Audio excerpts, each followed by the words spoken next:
Oh my God. That was an amazing experience, wasn't it, Cora?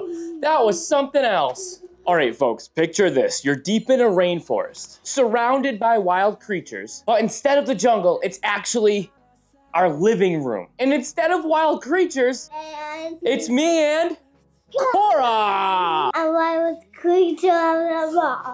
So why do we use a grow tent instead of a regular enclosure? For one, it holds heat so much better than your traditional glass reptile tanks, where glass reptile tanks will actually lose a lot more heat a lot faster. This thing is completely customizable, super easy to set up, and best of all, it has so much room for your beloved reptiles or snakes. This right here is way more affordable than buying a PVC or glass enclosure this size. Can you guys drop it in the comments right now? Can you guys guess the actual price of what this tent is? I'll have it down in the link in my description. So this thing is way more affordable than your mass giant enclosures, and it performs just as good, if not better.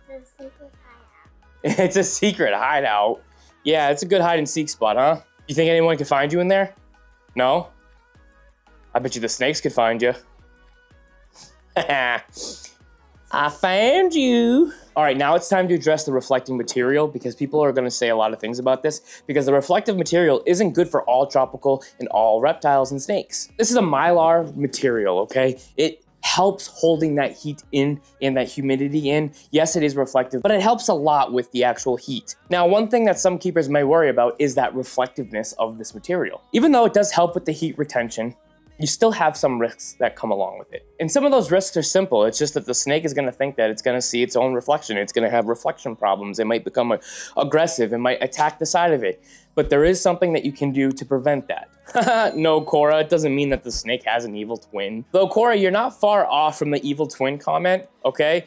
It does go to show that, you know, it may cause the reptile or snake some confusion. Luckily, there are ways to fix it, and we've got you covered right here. We're gonna go over those real quick. Have you ever seen a blackout curtain? Blackout fabric, blackout vinyl. You can wrap the walls, the interior with the blackout fabric or the blackout PVC vinyl wrap. That's gonna be your best bet because that's gonna cover the reflection and also help hold in that heat and humidity. You have foam board or cork board panels, and that's where that's gonna come in pretty damn cool, is because you're gonna be able to put the foam board up on the sides, making this a little bit more sturdy with the cork board as well. It's gonna add that natural look to it, and it's also gonna provide you more climbing options depending on the type of reptile that you have. I don't recommend it, but you can use construction paper depending on the type of reptile. If it's super humid in here, do not use construction paper whatsoever.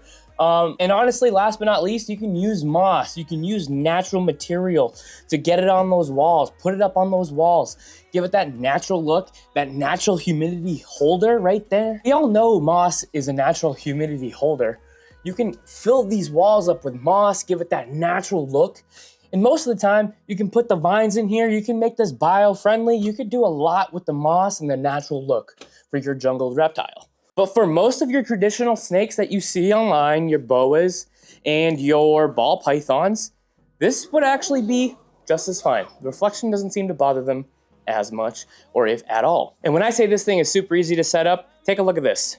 Putting this together is actually super easy. Most tents come with a metal frame that snaps together. Really no tools needed whatsoever. Then you pretty much just stretch the heavy-duty fabric over it, zip it up, and boom. You've got a fully enclosed space that holds humidity like a champ. It's perfect for keeping your snake super comfy. And better yet, you can actually have your kids put it together for you. Oh, what are you? What are you doing, babe? Tora. Tying up the hole so no snakes escape, like Penny did. We don't want any 6-foot snakes on the loose. Nope. Charles, do you want that? Do you want a big snake on the loose? Do you want a big snake on the loose? No, we don't. Oh my gosh. Oh no. And yes, it is empty. I know this, but that's for the next video. We're gonna go over how to make this thing perfect for your new snake. We're gonna put it with the substrate, the best types of substrate, hides, climbing vines, anything that a snake would need. We're gonna be putting it in here in the next video. We are going to make this thing move-in ready for our new snake, Art the Clown. If you guys want to see how to actually create the grow tent for your snake enclosure or reptile enclosure and how to build it, making it the perfect home for your reptile and snake, Be sure to subscribe, like this video, share it with other reptile owners, and hit that bell so you don't miss when that video drops. Until next time, later.